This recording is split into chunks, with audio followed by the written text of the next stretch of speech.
Oh yeah, I was holding my breath. Oh, it's the Karwinskii. Oh, this is a video. You ready? Sorry.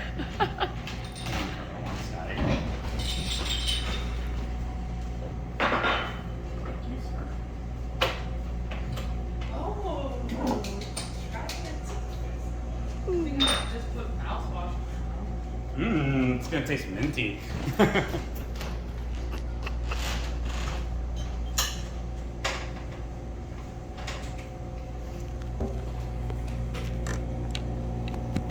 And FYI, we should all really enjoy this one, because when I went to go see how much it would cost to get from like Casa Cortez, it's like they're selling it right now at $2,000. What's Yeah. Casa Cortez? Casa Cortez is the company that's Is it the same batch or is it just I think it's the same batch. For a bottle? It wasn't that before, Karen. Oh, Did not drip it. I'll lick the table. yeah. Yeah, I love that. I had a friend, we had a bartender once who did that on purpose. Whenever someone would order like a really expensive, like Johnny Walker double black or platinum or whatever, he would like, oh yeah, that's a nice choice. He'd like pour it, like splash all over the bar, like, and like hand him a drink, and they would always be suspicious that there was not enough in there. It was fantastic. But they didn't want him to pour another shot because they were afraid it could both be This sits insulted nicely and- here. I don't know if you want to position yourself It's over like- it. Yeah. So there's stuff. It's great.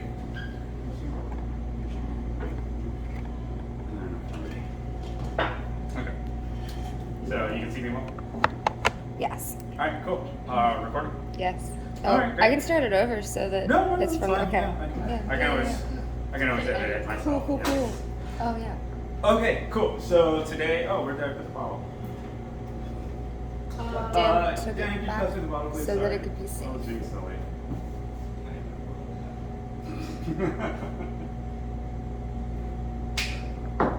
Okay, so today we are presenting El Jolgorio, specifically Agave Karwinskii. All right. Okay, so Jolgorio, we talked about it a little bit in my presentation. Jolgorio is a brand that belongs to a larger house, or a company that takes Oh, no, care so it's not even- of several okay. brands. So that includes, let's see here. I didn't have time to practice. The Agave de Cortez, which is basically like a budget brand. The Nuestra Soledad, which we have here, and this one is not necessarily, it's like mid-price, not a budget brand, but it's single maker, single village, and middle volume, right? And then we have El Jolgorio, which all of these are premium. So all of these are using wild agaves. So they're not necessarily, using traditional agricultural techniques to grow the agaves. It really is just farmers and mezcaleros who understand the areas that they're working in very well and harvest these plants. Most of your Jolgorios are going to have unique types of agaves, but one thing to remember that I have learned while learning about the Karwinskiis is that they could be either named with the indigenous name or the local name agave, or they could be named with the scientific name. And this all just depends on the particular mezcalero and what their norms are for producing those particular agaves.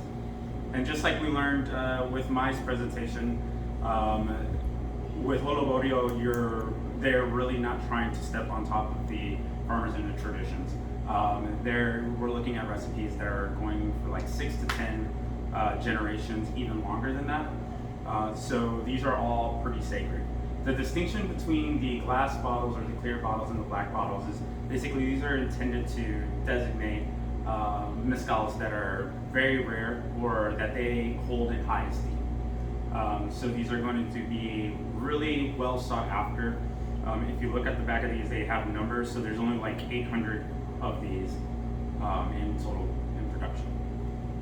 Now, the man that made this is an interesting figure. His nickname is Don Chucho, but his real name is Ignacio Paradas Mijangos, and he is from the Santa Maria Zocutlan area How do you spell in that? Oaxaca.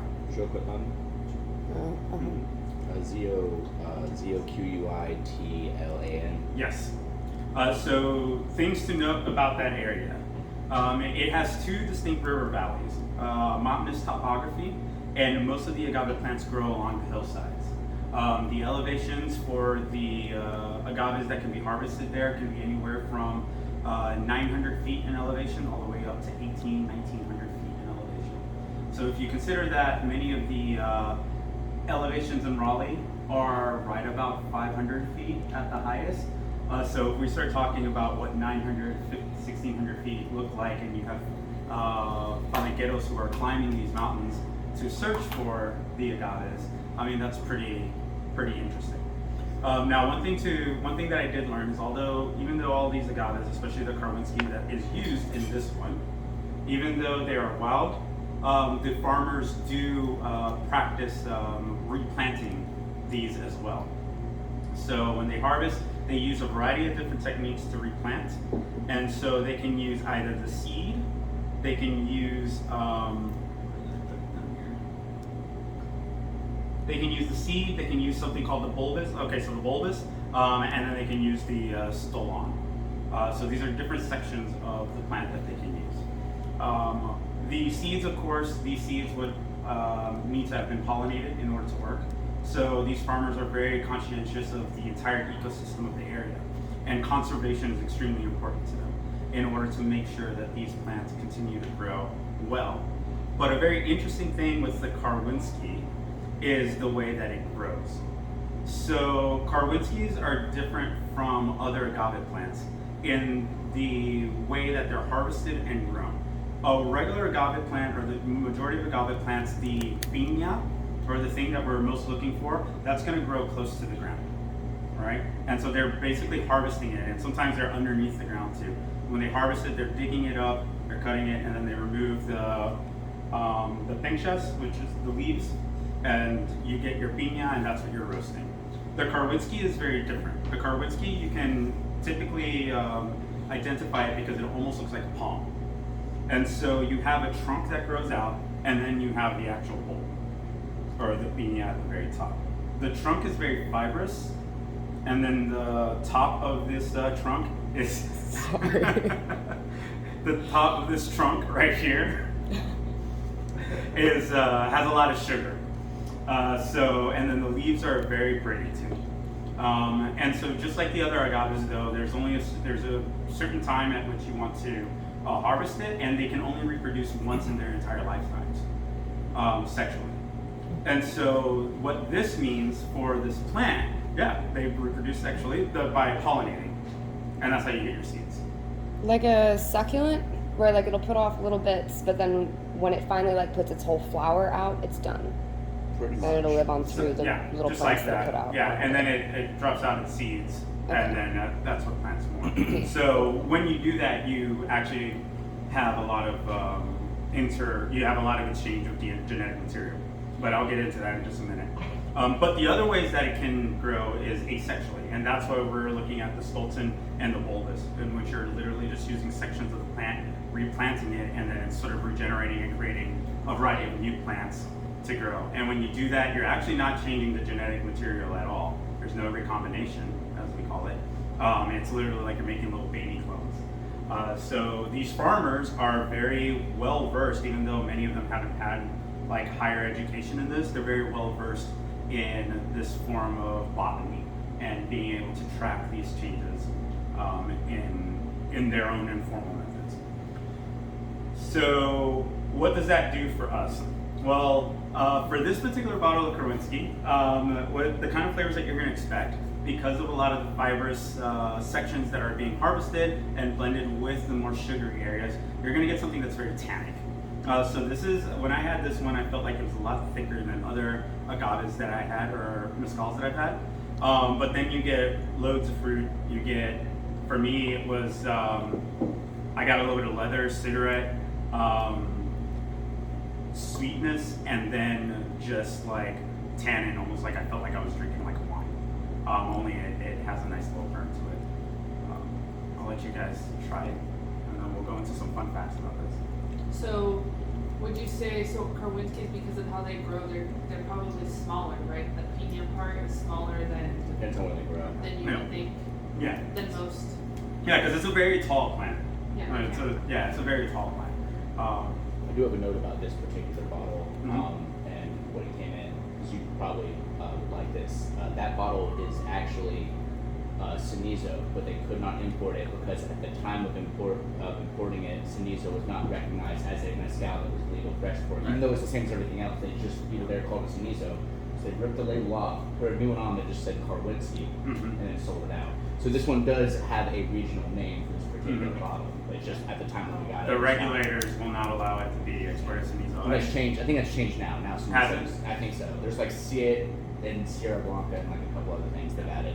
Well, yeah, and that's the fun facts I'm about to get into. Because like I said, I know that we covered Jolgorio in another one. So I'm about to give us some fun facts about agave and like genetics. And sort of like how I decided to approach learning about this particular one. I was really interested in learning about the Karwinskiis because I was like, why, like what's the name Karwinskii? That's a very European name out in Mexico, and then there's a lot of things called Karwinskii. There's certain types of plants called Karwinskii, there's insects called Karwinskiis, that they bear that label. What it is that there was I believe he was Dutch. I'm gonna look him up actually real quick. Nothing here. Okay, his full name, the scientist or the botanist's name, he was Bavarian. He was a Bavarian naturalist who lived between 1780 to 1855. Wilhelm Friedrich Karwinskii von Karwin. All right. And his whole job was to explore Mexico and Brazil and catalog as many of the plants and natural fauna that was there. So what he did though, and what was sort of like the norm at the time, because they didn't have genetics, so all they really had was like, what does this look like? Does it look similar to this other thing? Is it within the same region? Does it grow within the same area? That's all the information that they had. So they would look at that information and they would say like, okay, so this plant, yes, it looks a little different or maybe has a different color, rosebud, but it looks very similar like this one. So it's gonna be the same plant. We're gonna call it something. And Karwinskii's like, why doesn't it have my name? It should have my name. So he called it Agave Karwinskii. And so that's what he did. And if you look up Karwinskii, you're gonna find a lot of different species named after him because he discovered, not discovered them, but he identified them in the European sense.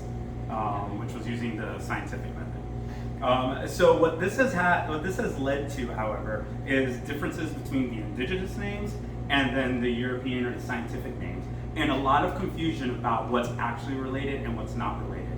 And I think one of the first lessons that Daniel taught me about with agaves is like you can have one region where they'll say, swear up and down that this is a particular agave. You'll go to another region and it's a slightly different agave. You can tell it's different, but they're going to say it's the same thing, but it's there. They have the official one. So these kinds of issues occur all the time.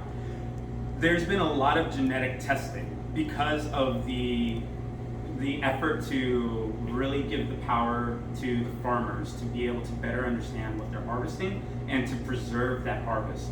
But also as industrialization and like the demand for mezcal starts coming in, the newer generation of mezcaleros are also much more educated as well, and they want to explore some of these finer topics.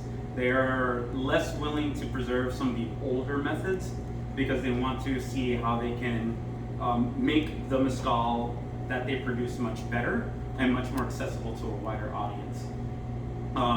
Yes, this bottle may cost $200 at cost, which right now it's being listed as $2,000 from Casa Cortez. There's not many of them. There's not very many of them. If you think about 800 bottles at $200, that's not too much money in the long run. And you're talking about a village that this is their sole thing that they do. They don't do too much else there. So the money is extremely important, and the need to really understand what they have and preserve it and make sure that when they create and hybridize their agave plants, that they're not wasting time, right? So like here in the US, a lot of agriculture has improved on the different types of produce that we use because we've had the time and the resources to blend different species together or different interspecies together and see if it works or not. So you can get tiny oranges, large oranges, sweet apples, unsweet apples, and then we see that a crop doesn't work and we're like, all right, cool, and we plant a new crop until we get the thing that we want, right? These villages don't necessarily have that luxury. So genetic testing is super, super important. And a lot of things that we've learned about the Karwinskiis is that as of right now, it's like really crazy. The Karwinskiis are all over the place. One species of Karwinskiis, which is the Matli 1, I think it is. I've got it written down here. Yeah. I've got it written down here, but I can't see it real quick. Anyways, let's just say that one of the Karwinski species that are really well known, they are one of the more popular ones. They actually have no close ties to any of the other more popular Karwinskis, the Madrecuches and whatnot. They don't have any close ties. They may look similar, but genetically they don't have a common ancestor for many, many, many, many generations. So this means that like they branched off and they just preserved themselves as themselves and haven't really been mating with any of the other agave plants. Meanwhile, you have other agave plants that share a lot of genetic similarities, so there's suspicions that hybridization is very popular amongst these plants. So they are intermixing across species, left and right, creating new varieties. And some of these new varieties are really advantageous for the ecosystem, but not advantageous for creating the stalls. Whereas other ones aren't necessarily advantageous for the ecosystem, but would be really great as a cash crop. So understanding the genetic makeup of all of these wild species can help these villages better understand what they're harvesting and harvest the correct things without harming their ecosystem. So Karwinski is very popular for those studies right now, and that's what made me really love this particular bottle. With that said, just like we also said yesterday, because there's only so many bottles being produced and they are expensive, when I learned more about El Mezcalero Ignacio, his son, and then the other mezcaleros that are involved with Casa Cortez. Casa Cortez is one of the first, if not the earliest, family-owned or locally owned mezcal companies in Mexico. And this is very different from, like, for example, Del Magüey, which was American investment, and many others. Tell me how you really feel. So this is really unique to them, and I completely forgot. I lost my track. You're saying they're like one of the first The family Yeah, they're one of the first family-owned ones. Compared to Del Magüey, Yeah, which is and they hold a lot. Like they're interested in like learning more about the genetics and like understanding how to better take care of it and bringing in outsiders. But they're also not. They are very careful with who they're sharing this information with. They see this as being very sacred, and I really appreciate that. Like, it's like, no, you don't need to buy all 800 bottles, and chances are they don't necessarily want to sell you all 800 bottles. They want people to really understand that what they're doing is an expression of them, an expression of their culture and the indigenous ways of life, but also an expression of the land as well. And I value that quite a bit. So, yeah. One final note, Karwinskis. I know we just finished talking about all the different chaos and sort of like identifying what Karwinski plant is and isn't. But as of right now, there is an accepted list of classifications. Those are Quiche, Tobasiche, Baril, Largo, and Madrecuche. What's the one after Baril? What was that? What'd you say after Baril? Largo. Oh, Largo. Mm-hmm. And Madrecuche. Unfortunately, with Baril and Largo, you will also find these listed again in other areas, and they won't necessarily be Karwinskis. So it can be a little confusing, but in general, when you're talking about Karwinskis, these are the classifications that they have, or the sub-varietals that they have for the Karwinskis. No, you missed it when we had the Baiquiche. From Almilcar Rodriguez. We had a Baiquiche bottle from Almilcar Rodriguez from Mezcal Vago. It was cool. I have no idea what actual species it was, but it said Karwinski on the right outside of the bottle. All right, does anybody have any questions for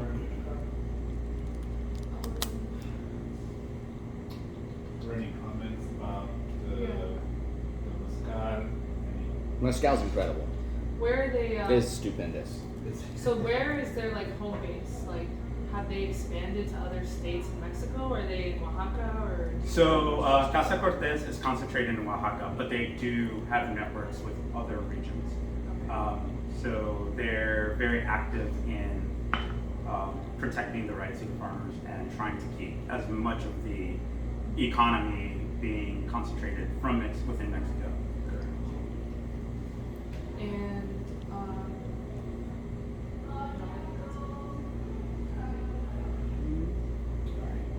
Tastes like How much earth. does it cost here for a pour? $1,000. Like 24, I want to say. I can't remember. I'd have to look it up. It's one of our most more- expensive. Yeah, it's more than 20. I'm pretty sure it's more than 20. Alright, cool. Good job. Thank you. Yum, yum, yum. Can you send us that document for this? Can you send us Yes, a bottle? yes, I'll send it out. Tonight, I'm gonna send you the link to the Google Drive. So you weren't a big catch, but